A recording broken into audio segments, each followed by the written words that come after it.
the ag laws are bad enough in that, if you took a picture, you can be prosecuted, but you can be prosecuted to the level as if it were a terrorist act, which I think makes it even more heinous. But what this judge really said, and I'm so glad that the judge saw it this way, is that this is an infringement. These ag laws are really infringement on our First Amendment rights, aren't they? Exactly. And that's important because, first off, if we don't have the right to speak freely and root out injustices, well then, we're just going to be supporting this kind of behavior.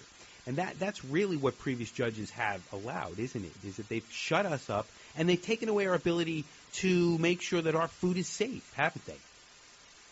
Right, and it's not only the food safety, but Right. it's the safety of the employees who work there. Exactly. And, we have supposedly federal laws that are to protect workers, but if we can't see how they're being treated, then that becomes problematic. Yeah, absolutely. I mean, you see some of the practices, and I think that's what really led to this, wasn't it?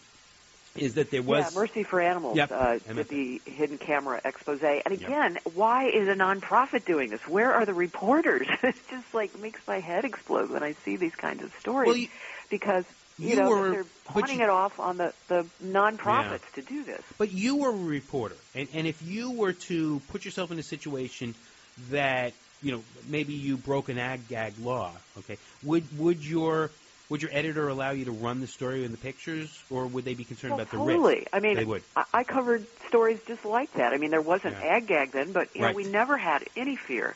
And, it was our First Amendment right to report these things. And all reporters, I think, if they're in the business for any length of time, that's why they're there. They feel it is their mission from God to expose these kinds of stories. And this expose documented workers beating and kicking and shocking the cows and twisting their tails and dragging them with chains attached to their necks. And, yet the state has a $2.5 billion dairy industry, and they said this thing was an attempt to hurt businesses, and they rallied legislators in the state capitol to pass a law making it a crime to film inside these facilities, and that is just what's so nuts.